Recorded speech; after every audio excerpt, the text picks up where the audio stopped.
Hello guys, my name is Anna and I'm a Ukrainian. When Russia attacked my country on the 24th of February, I have decided I will film my daily vlogs where I will give you some real life stories because I believe there is much information about Ukraine and what is going on in our country, but this is formal information. And I think that various stories, observations are important for the world to see what is going on, and they are also important for me to share, to record, and not to forget in future. To tell you the truth, like 2 months ago, I would never believe a war can come to my country. I know there was much information on news everywhere and people warned Ukraine about this danger, but in a normal mind, you can never accept that a full-scale war with air bombing is possible in the 21st century in the center of Europe without any reason. And the only reason why Putin attacked my country is the fact that he wants to take Ukraine and he does not see the reconstruction of the USSR without Ukraine. But definitely he will fail, and he has already failed in that plan. He did not manage to get Kyiv as they planned in 3 days, but still there are lots of crimes that they continue doing in my country. And perhaps today I want to tell you a little bit about the bombings of Ukraine, because we realize that Russia is our enemy. It was like that for centuries. In 2014, the situation became extremely aggressive in the east of Ukraine, and since that time we were expecting something really bad may happen from the Russian side, but at the same time it is difficult to believe something like that is happening, even for me being in Ukraine. But it all started with the bombings of many Ukrainian cities at dawn. And you all know that somewhere 5 in the morning, we are very vulnerable because we're like sleeping, we do not expect anything. And we were woken up by a telephone call that like something is going on. And then we heard the planes flying and we heard the first explosions. Even in my city that is located in the western Ukraine. Here we don't have Russian troops, we don't have Russian tanks, but we do have missiles that hit our territory and people die. Of course, it does not go in comparison to what is going on in Mariupol, Kherson, Chernihiv, Kharkiv, and Kyiv. But I will describe you my experiences with these bombings, because when I say this, I still cannot believe I'm talking about that. Because like a couple of months ago, I knew nothing about types of bombs, and I could not imagine that after the Second World War, you can have a plane dropping bombs on your city. There are lots of photos in the news, on Facebook, of beautiful buildings destroyed by various types of missiles and bombs that Russia targets at Ukraine. And well, all of the Ukrainians have on our mobile phones, we have special applications that inform us about air alarms. Also, there are systems outside in the streets, and you will hear the signals. They are really loud. At the beginning, not all of them were working properly because like you all have them in your cities, I think, but you don't check them often because you believe nothing like that can happen. But very quickly all of these systems started working, and when you hear that sound, you are supposed to hide in the bomb shelters and or in your flat if you don't want to go out. We have advice what are the safe zones in flats, and typically these are corridors, because corridors do not have windows and they have double walls or something like that. Many people go downstairs into the cellars, but you have to be careful with these cellars. For example, I have one, but it has half windows, so it's not perfect for hiding. Also, various buildings in the city have these shelters bomb against bombs and explosions. Some of them also include radioactive protection, and they are open, so you can go there and stay until this air alarm is on. Also, and it's quite unusual for us still, when you drive on transport like a trolley bus or a bus, you will get information about closest shelters where you can hide in case of emergency.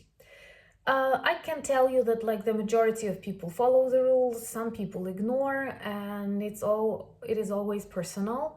Also, for example, if you go shopping and something happens and you get this message of the alarm, you will be asked to go in a parking lot of a trading center. And if I'm able, I will show you that experience. I will try to combine that video. I'm not sure I will manage because I'm not a professional vlogger, but still. Recently I have read that during this war, more than 1,500 missiles were targeted from Russia on my country.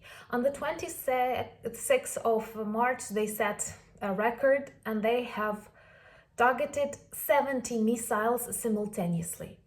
So when we say anything about negotiations, I always think, how can you negotiate with someone who is a war criminal and who simply wants to destroy everything in Ukraine?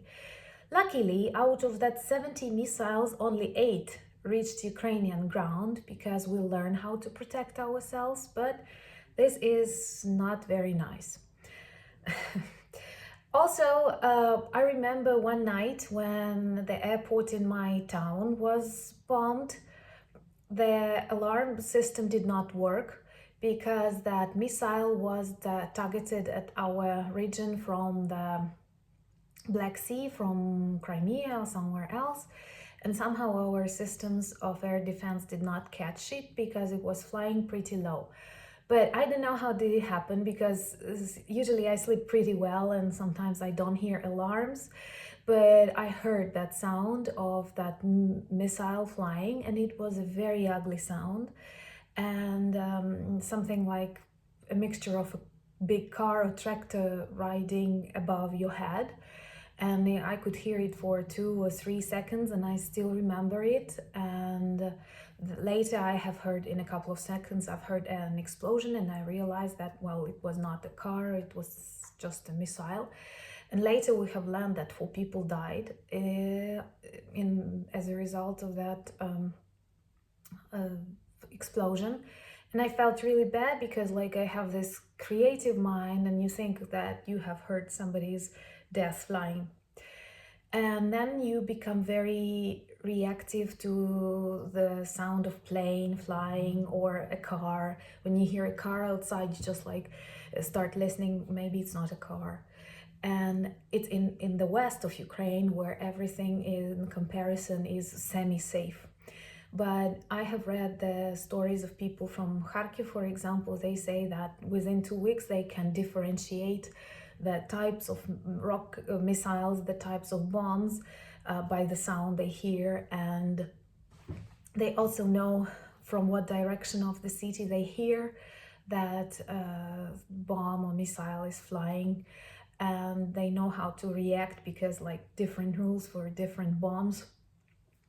Also, I know that many forbidden weapons were used by Russians on the territory of Ukraine, including vacuum bombs, cassette bombs. I have never heard such terms before. And it is a very weird feeling when you start Googling what is a vacuum bomb, just because you think you can get one. And I also know that they traditionally threaten us with chemical weapons and like phosphate and ammonium. And on Facebook you can find lots of advice how to act in one situation, how to act in another situation.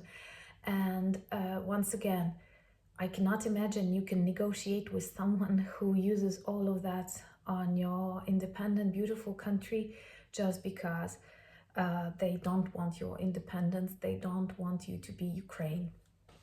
And definitely we need the sky closed, and our president and our people and various intellectuals and actors continue asking for that. There are different systems and different ways to close the sky.